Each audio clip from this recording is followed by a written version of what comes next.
ഇവിടുന്ന് ചിരിച്ചിട്ടല്ല വരുന്നത് അല്ലേ?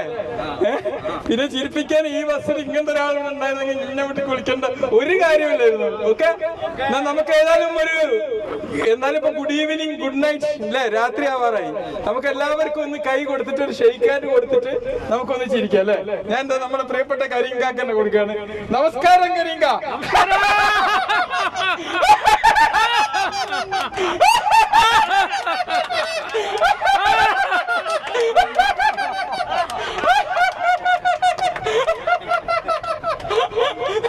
ഞാൻ നേരത്തെ പറഞ്ഞു ചിരിച്ചാൽ നമുക്ക് ആയുസ് കൂടുമെന്ന് പറഞ്ഞതാണ്.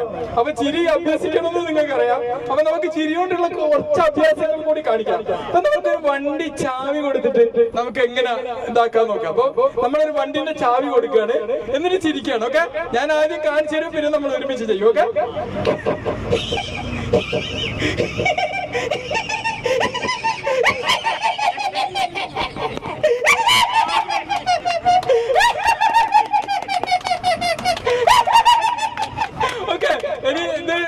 അറ്റാക്ക് ഒക്കെ ഉണ്ടായാലാണെങ്കിൽ ചാവി ജസ്റ്റ് കൊടുത്താൽ മതി കേട്ടോ.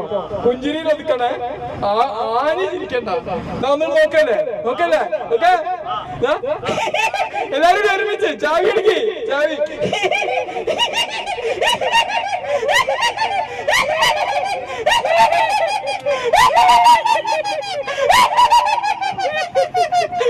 അപ്പൊ ഇങ്ങനെയാണ് നമ്മൾ ചിരി പലപ്പോഴും അഭ്യസിക്കേണ്ടത്. ഇനിയിപ്പോ ചിരി തന്നെ ഒരു കാര്യം, അറ്റാക്കുള്ളവർക്ക് മാത്രം പറഞ്ഞാൽ പോരാ, വെപ്പ് പല്ല് വെച്ചവർക്ക് ചിരിയും കൂടി. ഇനി നമ്മള് ആർഗ്യുമെന്റ് ലാഫ്റ്റർ നോക്കാം. നമുക്കൊരാളോടൊക്കെ ദേഷ്യം ഉണ്ടാവുമല്ലോ. ഇപ്പൊ ഭാര്യയും ഭർത്താവും ഒക്കെ ആണെങ്കിൽ ദേഷ്യം ഉണ്ടാവും. അപ്പൊ ദേഷ്യം പിടിച്ചാൽ നമുക്ക് ഒരുപാട് പ്രശ്നമാണ്. ദേഷ്യം പിടിച്ചു കഴിഞ്ഞാല് ദേഷ്യം കേൾക്കുന്ന ആൾക്ക് അതോടെ പ്രശ്നമൊന്നും ഉണ്ടാവില്ല, അവരത് സ്വീകരിക്കുന്നില്ലെങ്കിൽ. പക്ഷെ നമ്മൾ ദേഷ്യം പിടിച്ചാൽ നമ്മളെ അഡ്രിനലിൻ, അതായിരിക്കും കരീംകാക്ക എപ്പോ നോക്കിയാലും ശാന്തനായിട്ടേ കാണാറുള്ളൂ അല്ലെ? ദേഷ്യം പിടിക്കാത്ത അതുകൊണ്ടായിരിക്കും അല്ലേ? അപ്പൊ ദേഷ്യം പിടിച്ചു കഴിഞ്ഞാൽ നമ്മൾക്ക് സഫർ ചെയ്യും. നമ്മളെ ശരീരത്തിൽ കോർട്ടിസോൾ, അഡ്രിനലിന് ഇതുപോലത്തെ ഹോർമോൺസ് പ്രൊഡ്യൂസ് ചെയ്ത് നമ്മുടെ പ്രതിരോധ ശക്തി പോയി പോവും. നമുക്ക് അറ്റാക്ക്, സ്ട്രോക്ക്, അങ്ങനത്തെ ജീവിതശൈലി രോഗങ്ങളൊക്കെ വരാണ്ട് സാധ്യത. അപ്പൊ ദേഷ്യം പിടിക്കാൻ പറ്റൂല. അപ്പൊ ആർഗ്യുമെന്റ് ഉണ്ടായാൽ നമ്മൾ ദേഷ്യം പിടിക്കാൻ പാടില്ലല്ലോ, മറിച്ച് ആർഗ്യുമെന്റ് ഉണ്ടാവുമ്പോൾ ചിരിക്കാൻ പറ്റണം. അപ്പൊ നമ്മൾ എന്ത് ചെയ്താലും ഒരാളോട് ഇങ്ങനെ ആർഗ്യുമെന്റ് ഉണ്ടാവുമ്പോൾ ഇങ്ങനെ പറയുമല്ലോ, ഇങ്ങനെ കാണിച്ച് ചിരിക്കാം.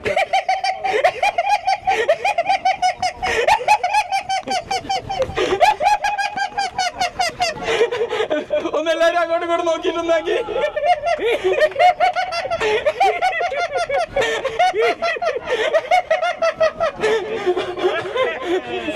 ശരിക്കും ഞങ്ങളെ കരീമാക്കപ്പം എന്താലോചിക്കണോ, എനിക്കിപ്പോ അവിടെ ഇരിക്കാൻ തോന്നുന്നു.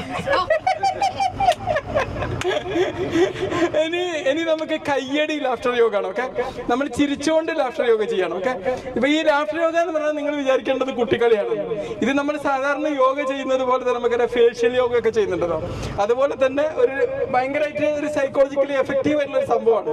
അതുകൊണ്ടാണ് ഞാൻ ഇതിന് ട്രെയിനിങ്ങിന് പോയതും പിന്നെ ഇതിന്റെ ഒരു കേരള അംബാസിഡർ എന്നുള്ള രൂപത്തിൽ പോലും എന്നെ സെലക്ട് ചെയ്യാൻ കാരണം അതുകൊണ്ടാണ്.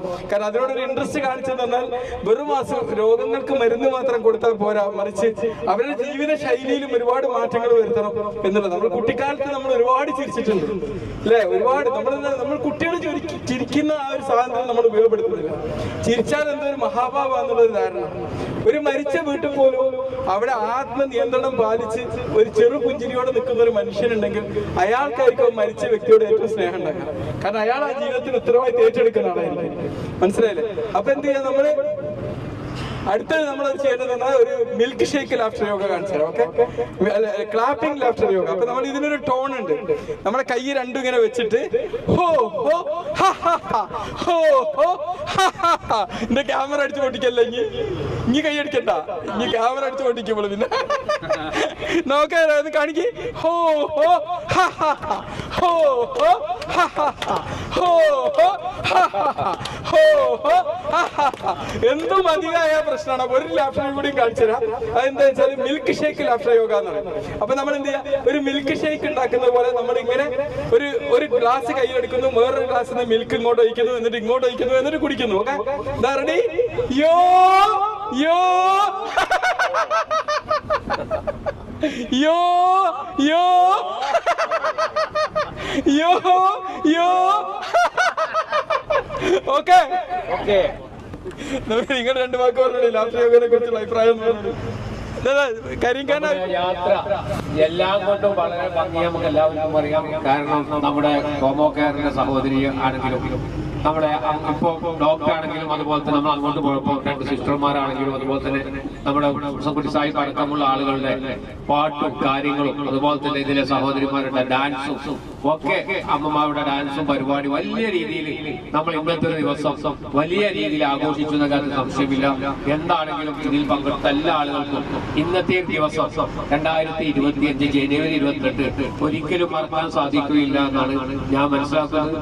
ഞാൻ തന്നെ പൊതുവെ പരിപാടികൾക്ക് കുറഞ്ഞ ഒരു വ്യക്തിയാണ്. എന്നാൽ ഇത് ഇത്ര ഈ സീനിയർ സിറ്റിസന്റെ ഒരു പരിപാടി ആയതുകൊണ്ട് മാത്രമാണ് ഞാൻ ഈ പരിപാടി രാവിലെ മുതൽ നിങ്ങളുടെ കൂടെ കൂടിയത്. വളരെ ഹാപ്പിയാണ്. ഇതിൽ പങ്കെടുത്ത എല്ലാ ആളുകളെയും ഗ്രാമപഞ്ചായത്തിന് വേണ്ടി ഒരിക്കൽ കൂടി അഭിവാദ്യം ചെയ്തുകൊണ്ട് അവസാനിപ്പിക്കുന്നു. ഇതിന് നല്ല രീതിയിൽ ഇത് പ്രോത്സാഹിപ്പിച്ച ടോമോ കെയറിന്റെ സഹോദരി അതുപോലെ തന്നെ ഡോക്ടർ അതുപോലെ തന്നെ കുട്ടിയാക്കി അതുപോലെ തന്നെ എന്റെ സഹപ്രവർത്തകരായ പഞ്ചായത്ത് മെമ്പർമാരും ഒക്കെ നല്ല രീതിയിൽ പെർഫോം ചെയ്ത് അതുപോലെ തന്നെ മറ്റു സഹോദരിമാര് അമ്മമാരുടെ ഡാൻസ് എല്ലാം നല്ല ഒന്നിനൊന്ന് മെച്ചമായിരുന്നു. എല്ലാ ആളുകളെയും ഗ്രാമപഞ്ചായത്തിന് വേണ്ടി കൂടി അഭിവാദ്യം ചെയ്തുകൊണ്ട് അവസാനിപ്പിക്കുന്നു.